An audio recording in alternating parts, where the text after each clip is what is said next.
Good morning students ਅੱਜ ਦੇ topic ਦੇ ਵਿੱਚ ਜਿਹੜਾ ਟੌਪਿਕ ਡਿਸਕਸ ਹੋਏਗਾ ਉਹ ਹੋਏਗਾ role of profit and business. ਜਿਹੜਾ ਕੱਲ੍ਹ ਟੌਪਿਕ ਹੋਇਆ ਸੀ ਉਹਦੇ ਵਿੱਚ ਮੈਂ ਤੁਹਾਨੂੰ ਦੱਸਿਆ ਸੀਗਾ ਕਿ ਬਿਜ਼ਨਸ ਰਿਸਕ ਆ ਜਿਹੜੇ ਉਹ ਕਿਹੜੇ ਸੀਗੇ, ਠੀਕ ਹੈ। ਜਾਂ ਇਹ ਕਹਿ ਸਕਦੇ ਹਾਂ ਕਿ ਬਿਜ਼ਨਸ ਰਿਸਕ ਆ ਜਿਹੜੇ ਕਿਸ ਤਰੀਕੇ ਨਾਲ ਆਪਾਂ ਪਤਾ ਕਰ ਸਕਦੇ ਹਾਂ ਵੀ ਕਿਹੜੀ ਚੀਜ਼ਾਂ ਤੋਂ ਰਿਸਕ ਆ ਜਿਹੜਾ ਹੋ ਸਕਦਾ। ਸੋ ਅੱਗੇ ਦੇਖਦੇ ਹਾਂ ਪ੍ਰੋਫਿਟ ਜਿਹੜਾ ਉਹਦਾ ਕੀ ਫਾਇਦੇ ਹੋਣਗੇ ਬਿਜ਼ਨਸ ਦੇ ਵਿੱਚ ਜਾਂ ਕਾਰੋਬਾਰ ਦੇ ਵਿੱਚ। ਦੇਖੋ, profit motive is the only objective for starting a business। Last ਜਿੰਨੇ ਵੀ ਟੌਪਿਕ ਡਿਸਕਸ ਹੋਇਆ ਉਹਦੇ ਵਿੱਚ ਬਿਜ਼ਨਸ ਦੇ ਰਿਲੇਟਡ ਇਹੀ ਗੱਲ ਡਿਸਕਸ ਹੋਈ ਆ ਕਿ ਜਿਹੜਾ ਪੈਸਾ ਕਮਾਉਣਾ ਬਿਜ਼ਨਸ ਦਾ ਮੇਨ ਮੋਟਿਵ ਹੋਏਗਾ, ਮੇਨ ਜਿਹੜਾ ਓਬਜੈਕਟਿਵ ਹੋਏਗਾ ਕਿ ਬਿਜ਼ਨਸ ਸਟਾਰਟ ਹੀ ਤਾਂ ਕੀਤਾ ਜਾਂਦਾ ਕਿ ਪੈਸਾ ਕਮਾਇਆ ਜਾਵੇ, ਕੁਛ ਜਿਹੜਾ ਲਾਭ ਆ ਕਮਾਇਆ ਜਾ ਸਕੇ। ਤਾਂ ਕਿਸੇ ਵੀ ਬਿਜ਼ਨਸ ਦਾ ਜਿਹੜਾ ਇੱਕ ਕਹਿ ਦਈਏ ਕਿ ਵਾਧਾ ਏ, ਇੱਕ ਜਿਹੜਾ ਪ੍ਰੋਫਿਟ ਆ ਉਹੀ ਆ ਸਕਸੈਸ ਆ ਜਿਹੜੀ ਬਿਜ਼ਨਸ ਦੀ ਉਹਦੇ ਪ੍ਰੋਫਿਟ 'ਤੇ ਉਹਦੇ ਜਿਹੜੇ ਵਾਧੇ 'ਤੇ ਹੀ ਡਿਪੈਂਡ ਕਰਦੀ ਆ। ਸੋ ਅੱਗੇ ਦੇਖਦੇ ਹਾਂ ਕਿਹੜੇ ਪੁਆਇੰਟ ਹੋਣਗੇ ਜਿਹੜੇ ਅੱਜ ਪ੍ਰੋਫਿਟ ਦੇ ਲਈ ਡਿਸਕਸ ਹੋਣਗੇ। ਜਾਂ ਇਹ ਕਹਿ ਸਕਦੇ ਹਾਂ ਕਿ ਕਿਉਂ ਬਿਜ਼ਨਸ ਦੇ ਵਿੱਚ ਪੈਸਾ ਕਮਾਇਆ ਜਾਂਦਾ, ਜ਼ਰੂਰਤ ਕਿਉਂ ਪੈਂਦੀ ਹੈ ਕਿਸੇ ਵੀ ਬਿਜ਼ਨਸਮੈਨ ਨੂੰ ਪ੍ਰੋਫਿਟ ਨੂੰ ਕਮਾਉਣ ਦੀ। ਤਾਂ ਦੇਖੋ, ਫਸਟ ਹੋਏਗਾ ਸਰਵਾਈਵਲ, ਯਾਨੀ ਕਿ ਚੱਲਦੇ ਰਹਿਣ ਦੇ ਲਈ ਕੰਪਨੀ ਦੇ ਵਿੱਚ, ਠੀਕ ਹੈ। ਇੰਡੈਕਸ ਆਫ ਐਫੀਸ਼ੀਐਂਸੀ, ਇਨਸੈਂਟਿਵਸ ਪ੍ਰੇਰਨਾਤਮਕ, ਠੀਕ ਹੈ। ਗੁੱਡਵਿਲ ਯਾਨੀ ਕਿ ਉਹਦੀ ਸ਼ਾਖ ਉਹਦੀ ਇੱਕ ਵਾਧੇ ਲਈ। ਗਰੋਥ ਐਂਡ ਐਕਸਪੈਂਸ਼ਨ ਯਾਨੀ ਕਿ ਉਹਦੇ ਅੱਗੇ ਉਹਨੂੰ ਲੈ ਕੇ ਜਾਣ ਦੇ ਲਈ, ਵਾਧਾ ਕਰਨ ਦੇ ਲਈ। ਗੁੱਡਵਿਲ ਰੈਪੂਟੇਸ਼ਨ ਨੂੰ ਕਹਿ ਸਕਦੇ ਹਾਂ, ਠੀਕ ਹੈ। Satisfy human needs and wants, ਜਿਹੜੀਆਂ ਮਨੁੱਖ ਦੀਆਂ ਜ਼ਰੂਰਤਾਂ ਉਹਨਾਂ ਨੂੰ ਪੂਰਾ ਕਰਨ ਦੇ ਲਈ, ਉਹਨਾਂ ਨੂੰ ਸੈਟਿਸਫਾਈ ਕਰਨ ਦੇ ਲਈ ਵੀ ਕਮਾਇਆ ਜਾਂਦਾ ਇਹ ਪੈਸਾ। ਤਾਂ ਪਹਿਲਾਂ ਦੇਖੋ ਸਰਵਾਈਵਲ, ਬਿਜ਼ਨਸ ਆ ਜਿਹੜੇ ਉਹ ਕਾਫੀ ਤਰ੍ਹਾਂ ਦੇ ਰਿਸਕ ਆ ਜਿਹੜੇ ਉਹਦੇ ਵਿੱਚ ਇਨਵੋਲਵ ਹੋ ਜਾਂਦੇ ਆ, ਜਿਵੇਂ ਕੰਪੀਟੀਸ਼ਨ, ਠੀਕ ਹੈ। ਜ਼ਿਆਦਾ ਕੰਪੀਟੀਸ਼ਨ ਹੋ ਜਾਣਾ, ਟੈਕਨੋਲੋਜੀ ਦੇ ਵਿੱਚ ਕੋਈ ਚੇਂਜ ਆ ਜਾਣਾ, ਕਿਸੇ ਵੀ ਤਰ੍ਹਾਂ ਦੀ ਨੈਚੁਰਲ ਕਲੈਮਿਟੀ ਹੈ ਜਿਹੜੀ ਉਹ ਆ ਜਾਣੀ, ਦੁਰਘਟਨਾ ਜਿਵੇਂ ਕਹਿ ਸਕਦੇ ਹਾਂ ਨੈਚੁਰਲ ਹੋ ਜਾਣੀ, ਉਹਦੇ ਨਾਲ ਬਿਜ਼ਨਸ ਨੂੰ ਕਾਫੀ ਨੁਕਸਾਨ ਹੋ ਜਾਂਦਾ। ਪਰ ਜੇਕਰ ਬਿਜ਼ਨਸ ਕੋਲ ਕੋਈ ਪੈਸਾ ਨਹੀਂ ਹੈਗਾ, ਕੁਛ ਉਹਦੇ ਕੋਲ ਹਿੱਸਾ ਰੱਖਿਆ ਨਹੀਂ ਹੈਗਾ ਇਹਨਾਂ ਚੀਜ਼ਾਂ ਨੂੰ ਠੀਕ ਕਰਨ ਦੇ ਲਈ, ਤਾਂ ਬਿਜ਼ਨਸ ਆ ਜਿਹੜਾ ਉਹ ਅੱਗੇ ਨਹੀਂ ਚੱਲ ਸਕਦਾ। ਪਰ ਜੇ ਬਿਜ਼ਨਸ ਕੋਲ ਪੈਸਾ ਹੈ, ਪ੍ਰੋਫਿਟ ਹੈ, ਤਾਂ ਉਹ ਇਹਨਾਂ ਸਾਰੀਆਂ ਜਿਹੜੀਆਂ ਜ਼ਰੂਰਤਾਂ ਹੈ ਉਹਨਾਂ ਨੂੰ ਪੂਰਾ ਕਰ ਸਕਦਾ। ਬਿਜ਼ਨਸਮੈਨ ਦੇ ਲਈ ਇੱਕ ਤਰ੍ਹਾਂ ਦਾ ਚੈਲੰਜ ਹੋ ਜਾਂਦਾ ਇਹਨਾਂ ਸਾਰੀਆਂ ਚੀਜ਼ਾਂ ਨੂੰ ਪੂਰਾ ਕਰਨਾ, ਪਰ ਪ੍ਰੋਫਿਟ ਦੇ ਹੋਣ ਦੇ ਨਾਲ ਇਹ ਸਾਰੇ ਚੈਲੰਜ ਆ ਜਿਹੜੇ ਉਹ ਪੂਰੇ ਕੀਤੇ ਜਾ ਸਕਦੇ ਆ। ਪਰ ਬਿਨਾਂ ਪ੍ਰੋਫਿਟ ਤੋਂ ਇਹ ਚੈਲੰਜਸ ਨੂੰ ਪੂਰਾ ਕਰਨਾ ਪੋਸੀਬਲ ਨਹੀਂ ਆ। ਨੈਕਸਟ ਦੇਖੋ ਇੰਡੈਕਸ ਆਫ ਐਫੀਸ਼ੀਐਂਸੀ, ਬਿਜ਼ਨਸ ਦਾ ਜਿਹੜਾ ਇੱਕ ਪ੍ਰੋਫਿਟ ਆ ਉਹ ਐਫੀਸ਼ੀਐਂਸੀ ਨੂੰ ਵੀ ਡਿਸਕਰਾਈਬ ਕਰਦਾ, ਜਾਂ ਕਹਿ ਦਈਏ ਕਿ ਐਫੀਸ਼ੀਐਂਸੀ ਨੂੰ ਦਰਸਾਉਂਦਾ। ਜੇਕਰ ਬਿਜ਼ਨਸਮੈਨ ਕੋਲ ਪ੍ਰੋਫਿਟ ਹੈ, ਠੀਕ ਹੈ, ਜ਼ਿਆਦਾ ਹਾਈਅਰ ਪ੍ਰੋਫਿਟ ਆ, ਵਧੀਆ ਅਮਾਊਂਟ ਦੇ ਵਿੱਚ ਪੈਸਾ ਉਹਦੇ ਕੋਲ ਰਿਜ਼ਰਵ ਰੱਖਿਆ ਹੋਇਆ, ਤਾਂ ਹਮੇਸ਼ਾ ਇਹ ਸਮਝਿਆ ਜਾਂਦਾ ਹੈ ਕਿ ਜਿਹੜਾ ਕਰਮਚਾਰੀ ਹੈ ਜਾਂ ਬਿਜ਼ਨਸਮੈਨ ਨੇ ਉਹ ਬਹੁਤ ਜ਼ਿਆਦਾ ਹਾਰਡ ਵਰਕਿੰਗ ਨੇ, ਠੀਕ ਹੈ, ਮਿਹਨਤੀ ਨੇ। ਪਰ ਜੇ ਕਿਸੇ ਕੋਲ ਪ੍ਰੋਫਿਟ ਨਹੀਂ ਆ ਤਾਂ ਉਹ ਇਹ ਸਮਝਿਆ ਜਾਂਦਾ ਕਿ ਉਹ ਮਿਹਨਤੀ ਨਹੀਂ ਆ। ਹਮੇਸ਼ਾ ਇਹ ਪ੍ਰਿੰਸੀਪਲ ਜਿਹੜਾ ਉਹ ਲਾਗੂ ਹੁੰਦਾ ਬਿਜ਼ਨਸ ਦੇ ਵਿੱਚ ਕਿ ਹਾਇਰ ਦਾ ਪ੍ਰੋਫਿਟ ਮੀਨ ਐਫੀਸ਼ੀਐਂਟ ਮੈਨੇਜਮੈਂਟ, ਠੀਕ ਹੈ। ਅਗਰ ਜ਼ਿਆਦਾ ਪ੍ਰੋਫਿਟ ਹੈ ਤਾਂ ਮਤਲਬ ਕਿ ਮੈਨੇਜਮੈਂਟ ਬਹੁਤ ਵਧੀਆ ਕੰਮ ਕਰ ਰਹੀ ਆ, ਹਾਰਡ ਵਰਕਿੰਗ ਆ। ਪਰ lower the profit inefficient is the management, ਜੇ ਪ੍ਰੋਫਿਟ ਘੱਟ ਆ ਤਾਂ ਇਨਐਫੀਸ਼ੀਐਂਟ ਮੰਨੀ ਜਾਂਦੀ ਹੈ ਮੈਨੇਜਮੈਂਟ, ਕਿ ਉਹ ਕੰਮ ਕਰਨ ਦੇ ਲਾਇਕ ਨਹੀਂ ਹੈ, ਜਾਂ ਕਹਿ ਸਕਦੇ ਹਾਂ ਕਿ ਵੀ ਉਹ ਮਿਹਨਤੀ ਨਹੀਂ ਆ, ਠੀਕ ਹੈ। ਸੋ ਨੈਕਸਟ ਹੈ ਇਨਸੈਂਟਿਵਸ, ਠੀਕ ਹੈ। ਇਨਸੈਂਟਿਵ ਯਾਨੀ ਕਿ ਮੌਕੇ ਕਹਿ ਸਕਦੇ ਹਾਂ, ਪ੍ਰੇਰਨਾਤਮਕ ਕਹਿ ਸਕਦੇ ਹਾਂ।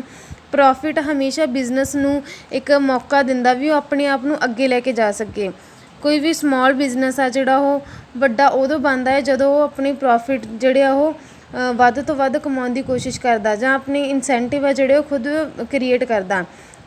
ਤਾਂ ਦੇਖੋ, profit motive is main driving force which induce human being to start a business. ਜਿਹੜਾ ਇੱਕ ਫਾਇਦਾ ਹੈ, ਕੋਈ ਲਾਭ ਆ, ਠੀਕ ਹੈ, ਉਹ ਹਮੇਸ਼ਾ ਇਨਸਾਨ ਨੂੰ ਅੱਗੇ ਵੱਲ ਨੂੰ ਧੱਕਦਾ ਕਿ ਤੁਸੀਂ ਅੱਗੇ ਜਾਓ, ਠੀਕ ਹੈ। ਤੁਸੀਂ ਜਿੰਨਾ ਕੋਸ਼ਿਸ਼ ਕਰੋਗੇ, ਜਿੰਨੀ ਮਿਹਨਤ ਕਰੋਗੇ, ਤੁਹਾਨੂੰ ਪ੍ਰੋਫਿਟ ਓਨਾ ਹੋਏਗਾ। ਸੋ ਇਸੇ ਤਰ੍ਹਾਂ ਇੱਕ ਬਿਜ਼ਨਸਮੈਨ ਨੂੰ ਜਿਹੜਾ ਪ੍ਰੋਫਿਟ ਆ ਉਹ ਅੱਗੇ ਵੱਲ ਨੂੰ ਲੈ ਕੇ ਜਾਣ ਦੀ ਕੋਸ਼ਿਸ਼ ਕਰਦਾ ਤਾਂ ਕਿ ਬਿਜ਼ਨਸ ਆ ਜਿਹੜਾ ਅੱਗੇ ਜਾ ਸਕੇ। It provides livelihood to entrepreneur and satisfy his need. Entrepreneur ਨੂੰ ਇੱਕ ਤਾਂ ਉਹਦੀ ਜ਼ਿੰਦਗੀ ਜਿਉਣ ਦੇ ਲਈ ਇੱਕ ਮਕਸਦ ਦਿੰਦਾ, ਠੀਕ ਹੈ, ਇੱਕ ਜਿਵੇਂ ਕਹਿ ਦਈਏ ਕਿ ਉਹਦੀਆਂ ਜ਼ਰੂਰਤਾਂ ਨੂੰ ਪੂਰੀਆਂ ਕਰਨ ਦੇ ਲਈ ਹੈਲਪ ਕਰਦਾ। ਸੋ ਉਸੇ ਤਰ੍ਹਾਂ ਕਹਿ ਸਕਦੇ ਹਾਂ ਕਿ ਜਿੰਨੀਆਂ ਵੀ ਹਿਊਮਨ ਦੀਆਂ ਐਕਟੀਵਿਟੀਜ਼ ਉਹਨਾਂ ਨੂੰ ਪੂਰਾ ਕਰਦਾ, ਪਲੱਸ ਉਹਨਾਂ ਨੂੰ ਇਨਸੈਂਟਿਵ ਆ ਜਿਹੜੇ ਉਹ ਦਿੱਤੇ ਜਾਂਦੇ ਆ। ਨੈਕਸਟ ਹੈ ਗੁੱਡਵਿਲ। ਗੁੱਡਵਿਲ ਦਾ ਮਤਲਬ ਹੋਏਗਾ ਕਿ ਇੱਕ ਜਿਹੜਾ ਪ੍ਰੋਫਿਟ ਆ ਉਹਦੇ ਨਾਲ ਸਿਰਫ ਪੈਸਾ ਹੀ ਨਹੀਂ ਆਉਂਦਾ, ਬਲਕਿ ਇੱਕ ਬਿਜ਼ਨਸ ਦੀ ਜਿਹੜੀ ਇੱਕ ਇਮੇਜ ਆ, ਇੱਕ ਉਹਦੀ ਹੋਂਦ ਆ, ਸ਼ਾਖ ਕਹਿ ਸਕਦੇ ਹਾਂ, ਉਹ ਵੀ ਬਹੁਤ ਵਧੀਆ ਹੋ ਜਾਂਦੀ ਆ। ਪ੍ਰੋਫਿਟ ਆ ਜਿਹੜਾ ਉਹ ਕਿਸ ਚੀਜ਼ ਦੇ ਲਈ ਹੈਲਪ ਕਰਦਾ ਹੈ, ਪਹਿਲਾ ਤਾਂ ਹੋਏਗਾ ਇੱਕ ਪੈਸੇ ਨੂੰ ਰੇਜ਼ ਕਰਨ ਦੇ ਲਈ, ਵਾਧਾ ਕਰਨ ਦੇ ਲਈ, ਠੀਕ ਹੈ। ਪੈਸੇ ਦੇ ਵਿੱਚ ਜਿਹੜਾ ਆਪਾਂ ਕਹਿ ਦਈਏ ਇਨਵੈਸਟਮੈਂਟ ਆ, ਬਚਿਆ ਹੋਇਆ ਪੈਸਾ ਜਿਹੜਾ ਬਚਾ ਕੇ ਰੱਖਿਆ ਉਹਦੇ ਵਿੱਚ ਵਾਧਾ ਕਰਦਾ। ਮੇਕਿੰਗ ਇਨ ਟਾਈਮ ਪੇਮੈਂਟ ਇਨ ਜਿਹੜੇ ਸਪਲਾਇਰਸ ਆ ਉਹਨਾਂ ਨੂੰ ਟਾਈਮ 'ਤੇ ਪੈਸਾ ਪੇਮੈਂਟ ਕਰਨ ਦੇ ਲਈ ਹੈਲਪ ਕਰਦਾ। ਆਫਰ ਕਰਦਾ ਹਾਈਅਰ ਡਿਵੀਡੈਂਟ, ਠੀਕ ਹੈ। ਆਪਣੇ ਜਿਹੜੇ ਸ਼ੇਅਰ ਹੋਲਡਰਸ ਆ ਉਹਨਾਂ ਨੂੰ, ਵਰਕਰਸ ਨੂੰ ਵਧੀਆ ਸੈਲਰੀ ਦੇਣ ਦੇ ਲਈ ਹੈਲਪ ਕਰਦਾ। ਸੋ ਇਹ ਸਾਰੀਆਂ ਚੀਜ਼ਾਂ ਅਗਰ ਪੈਸਾ ਹੈ ਤਾਂ ਹੀ ਇੱਕ ਬਿਜ਼ਨਸਮੈਨ ਹੈ ਜਿਹੜਾ ਪ੍ਰੋਵਾਈਡ ਕਰ ਸਕਦਾ। ਨੈਕਸਟ ਹੈ ਗਰੋਥ ਐਂਡ ਐਕਸਪੈਂਸ਼ਨ। ਗਰੋਥ ਕਰਨ ਦੇ ਲਈ, ਵਾਧਾ ਕਰਨ ਦੇ ਲਈ ਐਂਡ ਬਿਜ਼ਨਸ ਨੂੰ ਹੋਰ ਅੱਗੇ ਲੈ ਕੇ ਜਾਣ ਦੇ ਲਈ, ਠੀਕ ਹੈ। ਵਾਧਾ ਕਰਨ ਦੇ ਲਈ, ਐਕਸਪੈਂਡ ਕਰਨ ਦੇ ਲਈ ਜਾਂ ਦੂਰ ਤੱਕ ਪਹੁੰਚਾਉਣ ਦੇ ਲਈ ਉਨਾ ਟਾਈਮ ਪੋਸੀਬਲ ਨਹੀਂ ਹੈ ਜਿੰਨਾ ਟਾਈਮ ਪ੍ਰੋਫਿਟ ਨਹੀਂ ਹੈ। ਕਿਉਂਕਿ ਦੂਰ ਤੱਕ ਫੈਲਾਉਣ ਦਾ ਮਤਲਬ ਕੀ ਹੈ ਕਿ ਹਰ ਜਗ੍ਹਾ 'ਤੇ ਆਪਣੇ ਬਿਜ਼ਨਸ ਦੀ ਪ੍ਰਮੋਸ਼ਨ ਕਰਨੀ, ਠੀਕ ਹੈ। ਲੋਕਾਂ ਨੂੰ ਡਿਸਕਾਊਂਟ 'ਤੇ ਮਟੀਰੀਅਲ ਦੇ ਕੇ ਇੱਕ ਵਾਰੀ ਉਹਨਾਂ ਨੂੰ ਆਪਣੇ ਮਟੀਰੀਅਲ ਦੇ ਬਾਰੇ ਜਾਣਕਾਰੀ ਦੇਣੀ, ਜਾਣੀ ਕਿ ਆਪਣੇ ਕੰਮ ਨੂੰ ਅੱਗੇ ਲੈ ਕੇ ਜਾਣਾ। ਸੋ ਉਨਾ ਟਾਈਮ ਪੋਸੀਬਲ ਨਹੀਂ ਹੈ ਜਿੰਨਾ ਟਾਈਮ ਸਹੀ ਮਾਤਰਾ ਦੇ ਵਿੱਚ ਉਹਨਾਂ ਕੋਲ ਪੈਸਾ ਨਹੀਂ ਆ। ਅੱਗੇ ਦੇਖੋ, it is the internal source of fund, it is more dependable and cheaper than other sources। ਬਹੁਤ ਹੀ ਸਸਤਾ, ਚੀਪਰ ਕਹਿ ਸਕਦੇ ਹਾਂ, ਠੀਕ ਹੈ। ਔਰ ਬਹੁਤ ਹੀ ਜ਼ਰੂਰੀ ਪਾਰਟ ਆ, ਅੰਦਰੂਨੀ ਜਿਹੜਾ ਆਪਾਂ ਬਿਜ਼ਨਸ ਦਾ ਕਹਿ ਦਈਏ ਕਿ ਹਿੱਸਾ ਹੈ। ਇਹ ਤੋਂ ਬਿਨਾਂ ਬਿਜ਼ਨਸ ਦਾ ਕੰਮ ਕਰਨਾ ਪੋਸੀਬਲ ਨਹੀਂ ਹੋਏਗਾ, ਠੀਕ ਹੈ। ਬਿਜ਼ਨਸ ਦੇ ਵਿੱਚ ਪ੍ਰੋਬਲਮਾਂ ਜਿਹੜੀ ਉਹ ਫਿਰ ਉਹ ਕ੍ਰੀਏਟ ਹੋ ਜਾਣਗੀਆਂ ਅਗਰ ਪ੍ਰੋਫਿਟ ਨਹੀਂ ਹੈ ਤਾਂ। ਨੈਕਸਟ ਹੈ ਸੈਟਿਸਫਾਈ ਹਿਊਮਨ ਵਾਂਟਸ। ਜਿਹੜੀਆਂ ਹਿਊਮਨ ਦੀਆਂ ਜ਼ਰੂਰਤਾਂ, ਇੱਛਾਵਾਂ ਨੇ ਉਹਨਾਂ ਨੂੰ ਸੈਟਿਸਫਾਈ ਕੀਤਾ ਜਾਂਦਾ, ਕਿਉਂਕਿ ਹਮੇਸ਼ਾ ਇਨਸਾਨ ਬਿਜ਼ਨਸਮੈਨ ਤੋਂ ਇਹੀ ਐਕਸਪੈਕਟ ਕਰਦਾ ਹੈ, ਇਹੀ ਉਮੀਦ ਰੱਖਦਾ ਹੈ ਕਿ ਉਹਨੂੰ ਜ਼ਿਆਦਾ ਪ੍ਰੋਫਿਟ ਮਿਲ ਜੇ, ਜ਼ਿਆਦਾ ਫਾਇਦਾ ਮਿਲ ਜੇ। ਸੋ ਇਹੀ ਆ ਕਿ ਉਹਨਾਂ ਦੀਆਂ ਜ਼ਰੂਰਤਾਂ ਨੂੰ ਪੂਰਾ ਕਰਨਾ ਹੋਏਗਾ ਬਿਜ਼ਨਸਮੈਨ ਨੇ। ਕਿਸ ਤਰੀਕੇ ਨਾਲ? People pay to business for those goods and services which satisfy their needs and wants. ਜਿਹੜੀਆਂ ਉਹਨਾਂ ਦੀਆਂ ਜ਼ਰੂਰਤਾਂ ਨੂੰ ਪੂਰੀਆਂ ਕਰਨਗੇ ਲੋਕ, ਹਮੇਸ਼ਾ ਉਹਨਾਂ ਦੀ ਡਿਮਾਂਡ ਕਰਨਗੇ। The profits are the reward for the entrepreneur for the providing sources to the society. ਅਤੇ ਜਿਹੜਾ ਪ੍ਰੋਫਿਟ ਆ ਉਹ ਉਹਦਾ ਇੱਕ ਇਨਾਮ ਹੋਏਗਾ, ਰਿਵਾਰਡ ਹੋਏਗਾ, ਜਿਹੜੀਆਂ ਚੀਜ਼ਾਂ ਉਹ ਬਿਜ਼ਨਸਮੈਨ ਸੋਸਾਇਟੀ ਨੂੰ ਦੇ ਰਿਹਾ। ਜੇ ਸੋਸਾਇਟੀ ਨੂੰ ਕੋਈ ਸਮਾਨ ਦੇਵੇਗਾ ਇੱਕ ਵਪਾਰੀ, ਕੋਈ ਕਾਰੋਬਾਰੀ, ਤਾਂ ਬਦਲੇ ਵਿੱਚ ਪੈਸਾ ਲਏਗਾ ਜੋ ਕਿ ਉਹਦਾ ਰਿਵਾਰਡ ਮੰਨਿਆ ਜਾਏਗਾ, ਇਨਾਮ ਮੰਨਿਆ ਜਾਏਗਾ। ਸੋ ਇਹ ਕਹਿ ਸਕਦੇ ਹਾਂ ਕਿ ਮਨੁੱਖ ਦੀਆਂ ਜ਼ਰੂਰਤਾਂ ਪੂਰੀਆਂ ਕਰਨ ਦੇ ਲਈ ਬਿਜ਼ਨਸਮੈਨ ਕੋਲ ਪ੍ਰੋਫਿਟ ਦਾ ਹੋਣਾ ਬਹੁਤ ਜ਼ਿਆਦਾ ਜ਼ਰੂਰੀ ਆ। ਸੋ ਇਹ ਸੀ ਅੱਜ ਦੇ ਤੁਹਾਡੇ ਪੁਆਇੰਟ ਜਿਹੜੇ 6 ਨੇ।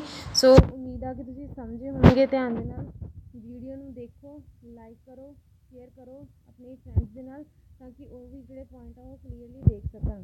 ਸੋ thank you, have a nice day.